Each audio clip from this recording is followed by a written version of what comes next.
David walked into the office building every morning at exactly 8:15 a.m. He had been doing this for 7 years now, and nothing much had changed. The same security guard nodded at him without really looking up. The same elevator took him to the 5th floor. The same gray cubicle waited for him in the corner, away from the windows where the important people sat.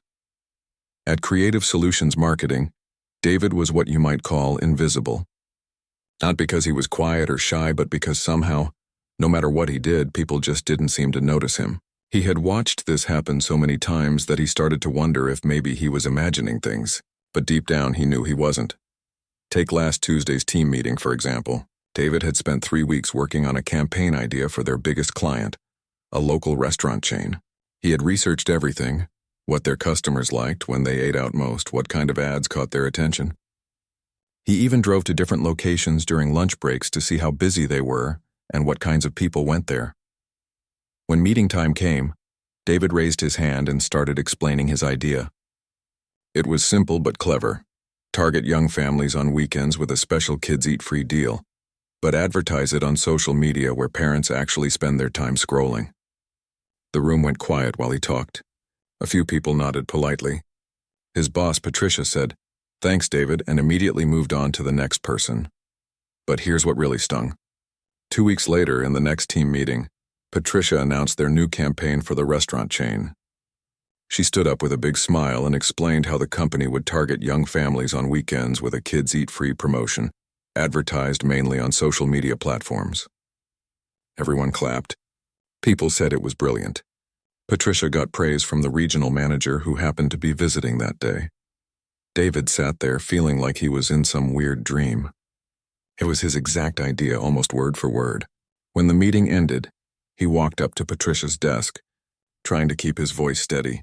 "Hey, Patricia, that restaurant campaign sounds a lot like what I suggested a couple weeks ago." She looked up from her computer, seemed confused for a second, then her face changed like she suddenly remembered something unimportant. "Oh, right. You did mention something about families. But this campaign is much more developed. We did a lot of additional research and strategy work." She went back to typing. "Thanks, though. That was it. Thanks, though." 7 years of thanks, though. David had been keeping track not because he was bitter, but because he started to doubt himself. Was he really contributing anything valuable? Or was he just imagining that his ideas were good? So he began writing things down. Not in a creepy way, just simple notes about what he suggested and what happened afterward. The pattern was clear. In the past year alone, at least 6 of his ideas had somehow become company initiatives with other people's names attached. The social media strategy for the law firm that wanted to attract younger clients. The community event sponsorship that brought in 3 new business accounts. The email campaign design that increased open rates by 30%. All his ideas. All credited to other people. The worst part wasn't even the stolen credit. It was how people treated him during the actual meetings.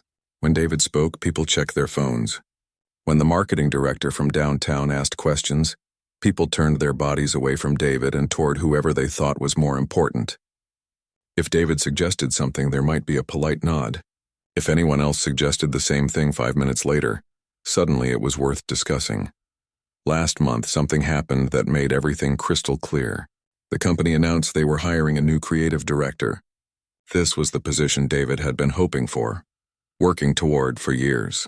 He had been taking online courses in digital marketing. He had been reading industry blogs during his lunch breaks. He had even paid for a marketing certification course with his own money. The job description could have been written about David's experience. 7 years with the company, knowledge of local market, experience with campaign development, strong client relationships. It was perfect for him. David spent a whole weekend updating his resume and preparing for what he thought would be an internal interview process. He practiced answers to possible questions. He put together a portfolio of campaigns he had worked on, including detailed results and client feedback. Monday morning, he knocked on Patricia's office door, resume in hand. "Patricia, I wanted to talk to you about the creative director position.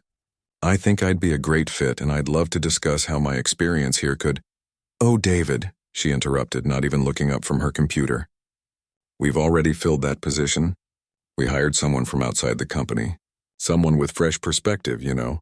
But thanks for your interest. Fresh perspective. David had been bringing fresh perspectives for 7 years, and nobody had noticed. The new creative director started the following week. His name was Kevin, and he had 4 years of experience compared to David's 7. During Kevin's first team meeting, he asked everyone to share their best campaign ideas from the past year. One by one, people presented ideas that David recognized, ideas he had suggested, ideas that had been ignored when he said them, but were now being presented as examples of the team's creative thinking. Kevin nodded enthusiastically at each presentation. Wow, you guys have really been innovative this year. These are exactly the kind of strategic, outside-the-box ideas that drive results. David sat in the back of the room, watching his own work being celebrated while he remained invisible. That's when he realized something important. This wasn't about him not being good enough. This wasn't about him not trying hard enough or not speaking up enough. This was about something else entirely. That night, David sat at his kitchen table with a cup of coffee and a notebook. For the first time in 7 years, he started thinking about what he wanted, instead of what he thought other people wanted from him. He thought about the campaigns that had excited him most, the clients who had specifically asked to work with him again, the moments when he felt like his work actually mattered.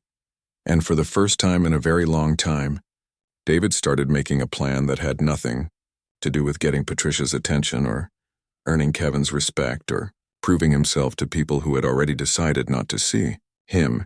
He was done being invisible, but he wasn't going to fix it by trying harder to be seen. He was going to fix it by building something impossible to ignore. The monthly company social events were the worst part of working at Creative Solutions Marketing. Every third Friday, they would clear out the conference room, bring in catered sandwiches, and call it team building. David used to look forward to these gatherings. He thought they might be a chance to connect with his coworkers outside of the pressure of deadlines and client meetings. He was wrong. David would walk into the conference room with a genuine smile, ready to chat about weekend plans or that new restaurant everyone was talking about. But somehow conversations seemed to dry up when he approached. Not in an obvious way. People weren't rude. They would acknowledge him, sure. But there was always something else that needed their attention. "Hey David, how's your weekend looking?" someone might ask. But before he could finish answering, they would spot someone across the room and excuse themselves. "Oh, I just need to grab Lisa before she leaves." And off they would go, leaving David standing alone with half a sandwich and a story nobody wanted to hear. He started paying attention to how these same people interacted with others. When the IT guy talked about his weekend fishing trip, people gathered around asking questions about what he caught and where he went. When the receptionist mentioned her daughter's soccer game, suddenly half the room was sharing their own parenting stories. But when David mentioned anything, a movie he had seen, a book he was reading, even work-related successes, the responses were polite but brief. "That's nice. David, sounds good. Cool." Then the conversation would pivot to someone else, something else, anything else. The presentations were even worse. Every month, different team members would present their current projects to the group. It was supposed to be a learning opportunity, a chance for everyone to understand what others were working on and maybe offer suggestions. David always prepared thoroughly for these presentations. He would organize his slides, practice his talking points, and research questions he might be asked. He wanted to show his coworkers that he was serious about his work, that he had valuable insights to share. But the pattern was always the same. David would present his campaign for the dental practice that wanted to attract more families. He would explain his research about how parents choose dentists, his strategy for building trust through patient testimonials, his timeline for rolling out the campaign across different platforms. The room would be quiet. A few polite nods, maybe one basic question about budget or timeline. Then Patricia would say, "Thanks, David, that looks solid," and immediately call up the next presenter. But when Rebecca presented her campaign for a local gym, suddenly the room came alive. People leaned forward. They asked detailed questions about target demographics, creative concepts, measurement strategies. The same questions David had hoped someone would ask about his dental practice campaign. Rebecca got 15 minutes of engaged discussion. David had gotten 3 minutes of polite silence. David started timing these presentations with the stopwatch on his phone. Not to be petty, but because he needed to know if he was imagining the difference. He wasn't. His presentations averaged 4 minutes of discussion. Everyone else averaged 12 to 15 minutes. The worst presentation experience happened 3 months ago. David had been working with a local bookstore that wanted to increase foot traffic during weekday afternoons. After weeks of research, he had developed a strategy around hosting author readings and book clubs for retired community members. It was a perfect fit. Seniors had free time during weekday afternoons, many were avid readers, and they tended to be loyal customers who would spread word-of-mouth recommendations. David presented his complete strategy, including demographic research, partnership opportunities with local retirement communities, and projected revenue increases. When he finished, the room was silent for what felt like forever. Finally, Patricia spoke up. "I'm not sure about targeting seniors, David. Seems like a narrow market. But we'll see how it goes," that was it. No questions about his research. No interest in his partnership strategy. Just doubt about the entire concept. 2 weeks later, the bookstore owner called David directly. The senior-focused author events had been incredibly successful. They had sold more books in 2 weeks than they typically sold in 2 months. 3 different retirement communities had asked about hosting regular events. The store owner wanted to expand the program and increase their marketing budget. David was excited to share this success story at the next team meeting. He had data, customer testimonials, revenue numbers. This was exactly the kind of measurable result that should get people's attention. He presented the bookstore success story, complete with graphs showing the sales increase and quotes from happy customers. When he finished, there was that familiar, polite silence. "That's great that it worked out," Patricia said. "Sometimes you get lucky with these niche approaches." Lucky. 7 weeks of research, strategy development, and campaign implementation, and she called it luck. But the real moment of clarity came right after David's presentation. Kevin, the new creative director, stood up to share an idea he had for a different client. "I've been thinking about this coffee shop account," Kevin said. "What if we focused on attracting retirees during off-peak hours? They have free time, disposable income, and they're looking for social opportunities. We could partner with community centers and senior living facilities." The room erupted. People were suddenly fascinated by the idea of targeting seniors. They asked Kevin detailed questions about implementation strategies, partnership development, and measurement tactics. Patricia praised his innovative thinking and customer insight. David sat there listening to his own successful strategy being discussed as Kevin's brilliant new idea. The same demographic targeting approach that had been dismissed as narrow when David suggested it was now being celebrated as innovative when Kevin proposed it. After the meeting, David approached Kevin privately. "That senior targeting strategy you mentioned, I actually just implemented something similar with the bookstore account. It might be helpful to look at those results as you develop the coffee shop campaign." Kevin looked genuinely surprised. "Oh, you worked with seniors too? Interesting coincidence. Great minds think alike, I guess." He laughed and walked away, already pulling out his phone to call someone else. Coincidence. Great minds think alike. David realized that Kevin genuinely didn't remember David's presentation from 20 minutes earlier. It wasn't that Kevin was trying to steal his ideas. It was that David's ideas simply didn't register as worth remembering. That night, David sat in his car in the office parking lot for 20 minutes before driving home. He wasn't angry exactly. He was something else, something harder to name. It was like realizing that you had been playing a game where everyone else knew rules that nobody had bothered to explain to you. He pulled out his phone and opened the voice memo app. He needed to say this out loud, even if only to himself. "I am good at my job," he said into the phone. "My campaigns work. My research is thorough. My strategies get results. The problem isn't my work. The problem is that I'm trying to get credit in a place where I'm never going to be seen." He played the memo back twice before driving home. For the first time in months, David had said something that felt completely true. The next morning, David started his workday differently. Instead of checking his email first thing, he opened a new document on his computer. At the top, he typed, "What I actually accomplished this year." It was time to start keeping track of what he was building, not what other people were failing to notice. David's lunch breaks used to be simple. He would heat up his sandwich in the office microwave, eat at his desk while scrolling through social media, and maybe take a walk around the block if the weather was nice. But 3 months ago, everything changed now. David spent his lunch breaks building something completely different. It started with a conversation he had with Tom, the owner of the bookstore where David's senior focus campaign had been so successful. Tom had called the office asking specifically for David, wanting to discuss expanding their marketing efforts. "David, I've got to tell you," Tom said during their phone call, "what you did for us was incredible. My sales are up 40%, and I've got customers telling their friends about our events. I never thought marketing could work this well for a small business like mine." David felt something he hadn't experienced at work in a long time. Pride. Real. Genuine pride in work that someone actually valued. "I'm glad it worked out, Tom. It was fun developing a strategy specifically for your customer base." "Listen," Tom continued, "I've been talking to other business owners in the area, and they're all asking who did our marketing.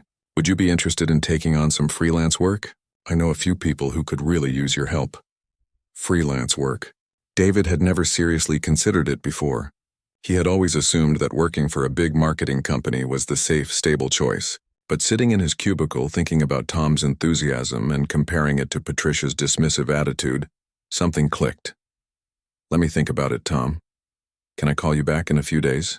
That weekend, David did something he hadn't done in years. He sat down and really thought about what he wanted his work to feel like. Not what he thought he should want, but what actually excited him about marketing. He remembered why he had gotten into this field in the first place. He loved the puzzle of figuring out what made people choose one business over another. He enjoyed the research, the strategy development, the moment when a campaign clicked and results started rolling in. Most of all, he loved working with business owners who were genuinely invested in making their companies better. David called Tom back on Monday. "I'm interested in freelance work, but I need to be careful about conflicts with my current job. Can you tell me more about what your friends are looking for?" Tom introduced David to Rita, who owned a small accounting firm, and Carlos, who had just opened a food truck specializing in healthy breakfast options. Neither business competed with any of Creative Solutions' clients. David could work with them ethically, using his own time and resources. David's first freelance meeting with Rita took place during his lunch break at a coffee shop 3 blocks from the office. Rita explained her challenge. She was great with numbers but terrible at explaining to potential clients why they should choose her firm over the big chains. "I know I give better personal service," Rita said. "I actually get to know my clients' businesses. But I don't know how to communicate that in a way that makes people want to hire me." David spent the next week researching Rita's competition during his lunch breaks and evenings. He discovered that most accounting firms focused their marketing on credentials and experience. Very few talked about what it actually felt like to work with them. David developed a strategy around customer testimonials and case studies that showed Rita's personal approach in action. Instead of generic ads about tax preparation, David created content featuring real clients explaining how Rita had helped them understand their financial situations and make better business decisions. The campaign was simple but effective. Rita's website featured video testimonials from a local restaurant owner who had learned to track his food costs better, and a freelance photographer who had figured out how to set aside money for equipment upgrades. The marketing focused on education and relationship building, rather than just selling services. Within 6 weeks, Rita had 3 new business clients and a waiting list for individual tax preparation. She was thrilled. "David, this is exactly what I needed," she told him during their follow-up meeting. "You helped me figure out how to show people who I really am, not just what I do." Working with Carlos was completely different but equally rewarding. Carlos had a great product, fresh breakfast burritos made with local ingredients, but he was struggling to build a consistent customer base. Food trucks, David learned, faced unique marketing challenges. David spent several lunch breaks visiting different food truck locations around the city, observing customer patterns and talking to other truck owners about their strategies. He realized that Carlos needed to build 2 different types of marketing, one for discovering new customers and another for creating repeat customers. David developed a location-based social media strategy that helped Carlos build anticipation for his daily stops. He created a text messaging system that let customers know when Carlos would be in their area. Most importantly, he helped Carlos develop a loyalty program that encouraged people to try different menu items and visit regularly. The results were immediate. Carlos went from serving 30 customers per day to averaging over 80. More importantly, he had developed a base of regular customers who actively promoted his business to their coworkers and friends. But David's freelance work was teaching him something more valuable than just marketing strategies. He was learning what it felt like to work with people who valued his contributions. When David suggested a new approach to Rita, she listened carefully and asked thoughtful questions. When Carlos had concerns about David's recommendations, they discussed the issues openly and found solutions together. Both clients treated David like a trusted advisor, not just someone implementing their predetermined ideas. The contrast with his day job became impossible to ignore. At Creative Solutions, David's ideas were either dismissed or stolen. With his freelance clients, his ideas were discussed, refined, and implemented collaboratively. David started using his evenings and weekends to invest in his own education. He enrolled in an advanced digital marketing course that cost him $800, money he earned from his freelance work. He obtained certifications in social media advertising, email marketing, and customer relationship management. Most importantly, David began building a portfolio that showcased his real capabilities. He documented the results he had achieved for Tom, Rita, and Carlos, with specific numbers, customer feedback, and strategy explanations. For the first time in his career, David had proof of his value that nobody could dispute or dismiss. The hardest part was keeping his freelance work separate from his day job. David was careful never to use office resources for his outside clients. He met with freelance clients during lunch breaks or after work hours. He used his personal laptop and phone for all freelance communication. But the secrecy was worth it. David was building something that belonged entirely to him, something that reflected his actual abilities, not other people's perceptions of him. 3 months into his freelance work, David had 5 regular clients and a waiting list of referrals. He was earning almost as much from his evening and weekend work as he made from his full-time job. More importantly, he was working with people who respected his expertise and valued his contributions. David still showed up to Creative Solutions every morning at 8:15 a.m. He still sat in his gray cubicle and attended team meetings where his ideas were ignored. But something fundamental had changed. David was no longer trying to prove himself to Patricia or Kevin or anyone else at the company. He already knew what he was capable of. He had proof. Late one Thursday evening, David sat at his kitchen table reviewing the financial projections for his freelance business. The numbers were better than he had dared to hope. At his current growth rate, he would be able to match his full-time salary within 6 months. David opened a new document on his laptop and started typing. At the top of the page, he wrote, "Business Plan, Independent Marketing Consultant." For the first time in 7 years, David was planning his future instead of hoping for other people to notice his present. The next morning, David walked into the office building at exactly 8:15 a.m. But for the first time in years, he wasn't walking toward something. He was walking away from it. Tuesday morning started exactly like every other morning for the past 7 years. David walked into the Creative Solutions building at 8:15 a.m., took the elevator to the 5th floor, and sat down at his gray cubicle in the corner. But this Tuesday was different, even though nobody else knew it yet. David had spent the entire weekend making final preparations. His freelance business now had 8 regular clients and enough projected income to cover his living expenses with room to grow. More importantly, he had received some news that changed everything. 3 of Creative Solutions' biggest clients had reached out to David directly. Not through the company, but through referrals from his freelance work. They wanted to hire him as an independent consultant. The first call had come from Jennifer, who managed marketing for a regional restaurant chain. David had worked on their account for 2 years at Creative Solutions, developing strategies that had increased their weekend family traffic by 60%. Jennifer had heard about David's freelance success through Tom, the bookstore owner. "David, I've been really impressed with the work you've done for us through Creative Solutions," Jennifer had said during their phone call. "But honestly, I've always felt like your ideas got diluted by the time they made it through your company's approval process. I'd love to work with you directly." The second call came from Mike, who owned a chain of auto repair shops. David had created a trust-building campaign for them that focused on transparency and customer education. The campaign had been so successful that Mike had recommended David to other business owners in his networking group. Look, David, I know you work for Creative Solutions, but I want to work with you specifically. Your understanding of our customer base and your strategic thinking, that's what drives our results. Would you consider taking us on as a freelance client? The third call was the one that made David's decision final. Dr. Peterson, who owned a group of dental practices, called David at home on a Friday evening.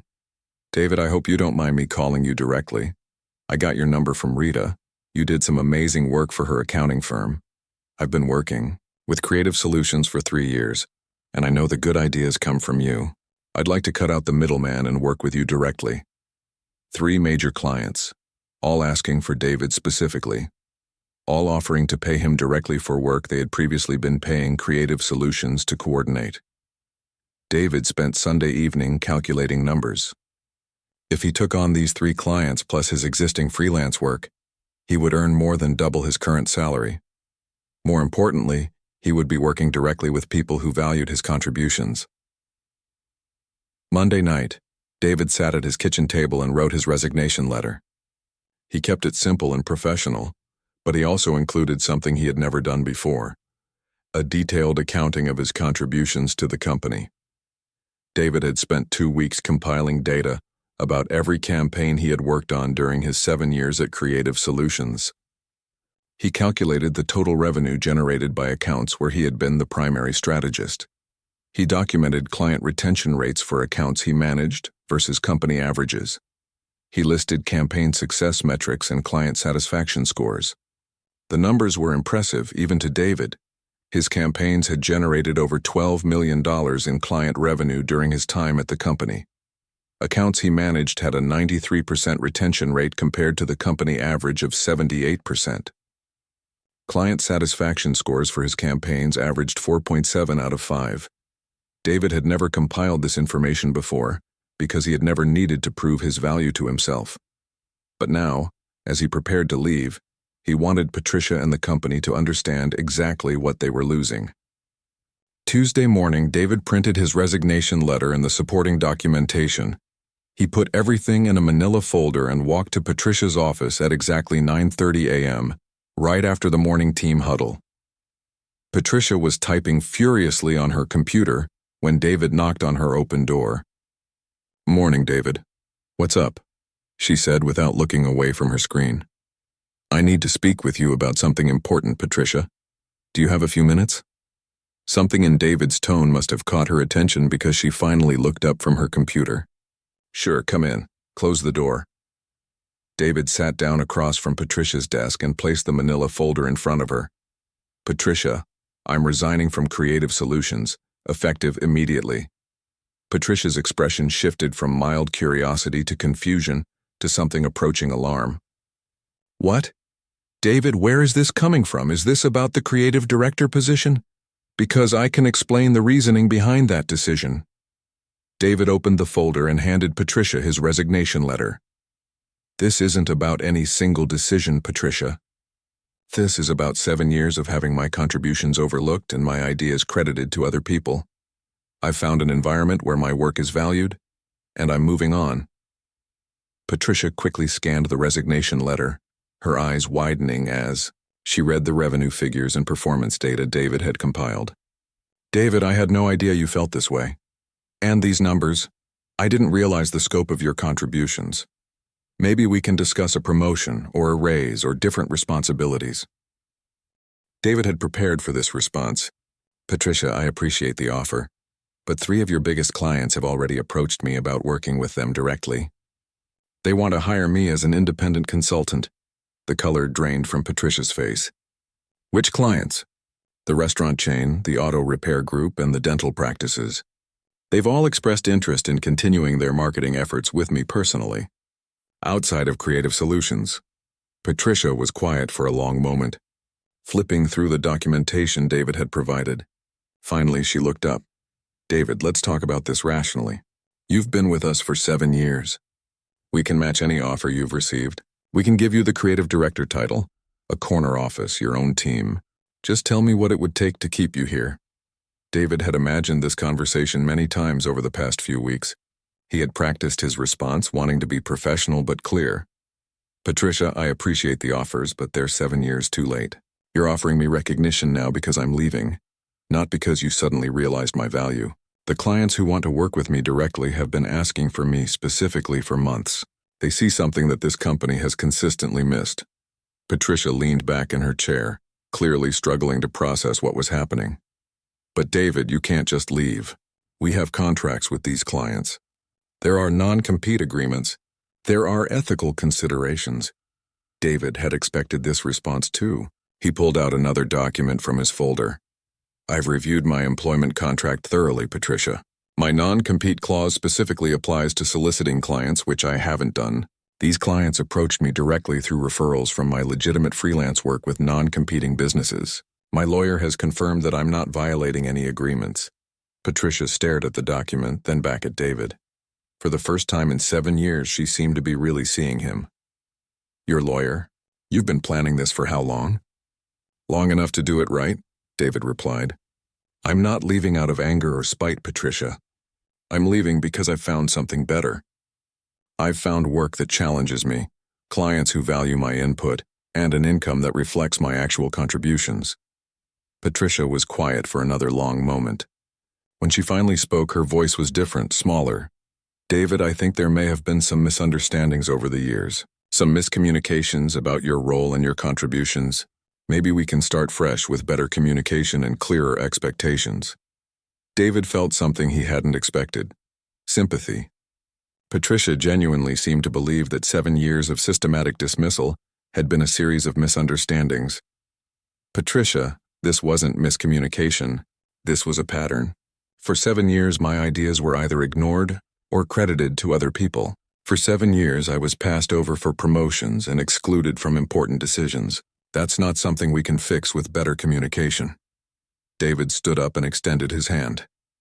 I'll be available by email if you need any transition information about my current accounts. But as of today, I'm no longer an employee of Creative Solutions Marketing. Patricia shook his hand automatically, still looking stunned. David, please reconsider. Give me a week to put together a counteroffer. I'm sure we can work something out. David smiled, a genuine, relaxed smile that Patricia had probably never seen from him before. Patricia, for the first time in 7 years, I'm absolutely certain about a work decision. Thank you for the opportunity to learn what I didn't want from my career. David walked out of Patricia's office, past his gray cubicle, and toward the elevator. Behind him, he could hear Patricia frantically dialing someone's number. As the elevator doors closed, David pulled out his phone and sent a text message to his first 3 freelance clients. I'm ready to discuss expanding our work together. The responses came back immediately. All positive, all excited, all using words like thrilled and can't wait and this is going to be great. For the first time in 7 years, David was walking toward work that actually wanted him. Within an hour of David's resignation, Patricia had called an emergency meeting with the senior management team. Word spread quickly through the Creative Solutions office that something big was happening. By lunchtime, everyone knew that David had quit, and everyone was shocked. Not because David was particularly popular or well-known, but because nobody quits Creative Solutions. It was considered a stable company, a safe place to build a career. People might get laid off during tough economic times, but nobody just walked away from a steady paycheck. The real shock came when Patricia called David that same afternoon. He was sitting in Tom's bookstore celebrating his first day of freedom with a coffee and a book when his phone rang. David, it's Patricia. I've been talking with the executive team, and we'd like to make you a formal offer to return to the company. David looked around the bookstore, watching customers browse the shelves and chat with Tom about book recommendations. This was the kind of environment he wanted to work in, places where people genuinely cared about what they were doing. I'm listening. Patricia, but I should tell you that I'm pretty committed to moving forward with independent consulting. David, we're prepared to offer you the creative director position, a 40% salary increase, a corner office, and your own team of 3 junior marketing specialists. You'd report directly to me, and you'd have final approval authority on all campaign strategies. 40% salary increase. David's freelance income was already projected to exceed that within 6 months. But he let Patricia continue. We're also prepared to offer you a signing bonus of $15,000 and 4 weeks of vacation time. David, we really want you back. The executive team realizes we may have undervalued your contributions. David was quiet for a moment, not because he was considering the offer, but because he was trying to find the right words for what he needed to say. Patricia, I appreciate the offer. I really do. But I need you to understand something. For 7 years, you had the opportunity to offer me any of these things. For 7 years, my work generated millions of dollars in revenue for the company. And none of that mattered until I decided to leave. David, I know there were some oversights in the past, but Patricia, let me finish. These weren't oversights. This was a systematic pattern of not seeing value in my work until someone else confirmed that value. The clients who want to work with me directly have been asking for me specifically for months. You never noticed that. The campaigns that drove your biggest account successes were my strategies. But you consistently credited other people. You never noticed that either. Patricia was quiet on the other end of the line. The position you're offering me now, creative director. You gave that job to someone with less experience and fewer results because you thought he brought fresh perspective. My perspective wasn't fresh enough after 7 years of proven success. But his was fresh enough after one interview.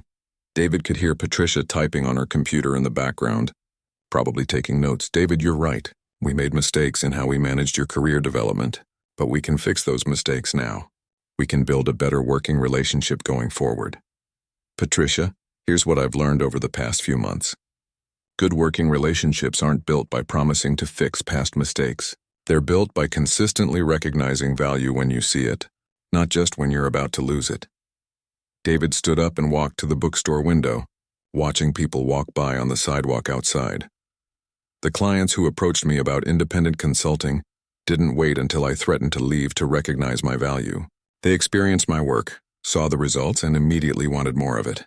That's the difference between being tolerated and being valued. But David, we do value your work. These offers prove that we value your work. Patricia, these offers prove that you value not losing revenue from major clients. If you valued my work, you would have offered me opportunities for growth and recognition before I had better options. David could hear other voices in the background. Patricia was apparently in a room with other people, probably the executive team that had put together this counteroffer. David, can you hold on for just a moment? Patricia put him on hold. David used the time to think about how different this conversation felt from every other work conversation he had experienced at Creative Solutions. For the first time in 7 years, Patricia was genuinely listening to what he was saying instead of waiting for him to stop talking. When Patricia came back on the line, her voice sounded different, more serious. David, I have our regional manager here with me along with the CEO. They'd like to speak with you directly about returning to the company. Would you be willing to have a conversation with them? The CEO.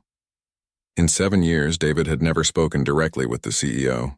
He had seen him at company-wide meetings, but they had never had a personal conversation. Patricia, I'll talk with them, but I want to be clear about something first. I'm not negotiating about returning to Creative Solutions. I'm happy to explain my decision, but my mind is made up. I understand. I'm going to put you on speakerphone. David heard the familiar sound of a conference room speaker system clicking on. David, this is Robert Chen, Regional Manager for Creative Solutions. I want to start by apologizing for any oversights in how your career has been managed. Patricia has shown me the documentation you compiled about your contributions to the company, and frankly, we're embarrassed that we didn't recognize these achievements sooner. David appreciated the directness. Thank you, Robert. I appreciate the apology. David, this is Sandra Williams, CEO of Creative Solutions. I've been reviewing your account performance data, and I'm genuinely impressed. I had no idea we had someone with your track record working in our regional office. David found this statement interesting.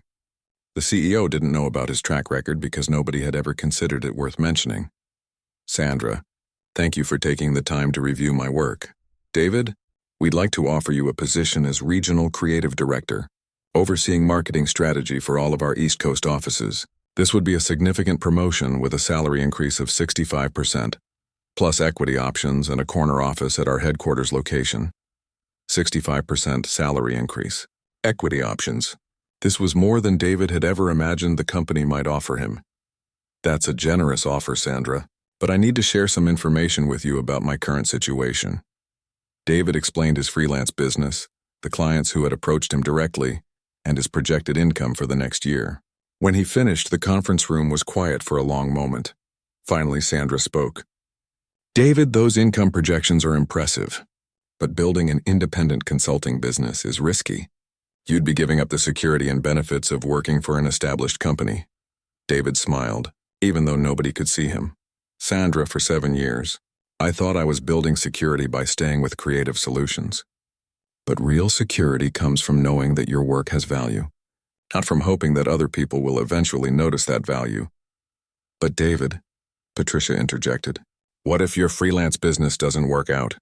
What if you lose clients or can't find new ones? Patricia, I've already lost clients. I lost them when other people took credit for my work. I lost them when my ideas were dismissed and then implemented by other team members. The difference is that now when I lose a client, it will be because my work wasn't good enough, not because someone else decided I wasn't worth paying attention to. The room was quiet again. David could hear muffled conversations in the background, people talking with their hands over the phone. Robert came back on the line. David, we're prepared to match your projected freelance income and guarantee it for 2 years.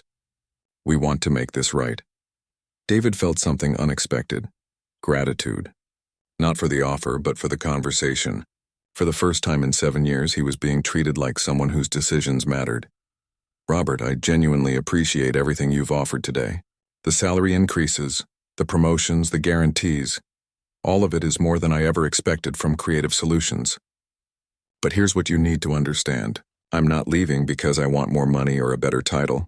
I'm leaving because I've found work that challenges me in ways this company never has. David walked back to his table in the bookstore and sat down. When I work with my freelance clients, they ask me questions about strategy that nobody here has ever asked. They want to understand not just what I recommend, but why I recommend it. They treat me like a trusted advisor, not like someone who implements other people's ideas. David, Sandra said, we can restructure your role to give you more strategic input and decision-making authority. Sandra, you can't restructure 7 years of being invisible. You can offer me authority now, but you can't change the fact that for 7 years, nobody thought I deserved that authority. The clients I'm working with now don't see me as someone who finally earned the right to be heard. They see me as someone who always had valuable insights. The conference room was completely quiet now. Here's what I've learned, David continued. When someone consistently fails to see your value, the problem isn't your value. The problem is their vision. I'm not angry about the past 7 years. I'm grateful for them. They taught me to recognize the difference between being tolerated and being valued. David could hear someone shuffling papers in the background. My freelance clients don't praise me because they're afraid I might leave. They praise me because my work makes their businesses better. That's the kind of professional relationship I want to build my career around. Sandra spoke first. David, I respect your decision. I wish we had recognized your contribution sooner, and I wish you the best with your consulting business. Thank you, Sandra. I appreciate that. David, Patricia added. If you ever change your mind or if we can help you in any way, please don't hesitate to call. I will, Patricia. Thank you. After David hung up, he sat in the bookstore for another hour, thinking about the conversation. 3 months ago, if someone had told him that the CEO of Creative Solutions would personally offer him a 65% salary increase to stay with the company, he would have been thrilled. Today, it felt like confirmation that he was making the right choice. David's phone buzzed with a text message from Rita, his accountant client. David, I just got a call from a restaurant owner who wants to hire you for marketing strategy. I gave him your number. Hope that's okay. He seemed really excited about working with you. David smiled and typed back, That's perfect. Thank you for the referral. 6 months later, David's consulting business had grown to 12 regular clients and a waiting list of referrals. His income had doubled, his work satisfaction had tripled, and he had never once regretted walking away from that corner office. The best part wasn't the money or the recognition. The best part was going to sleep every night knowing that tomorrow's work would be appreciated by people who had specifically chosen to work with him. For the first time in his career, David was building something that belonged entirely to him.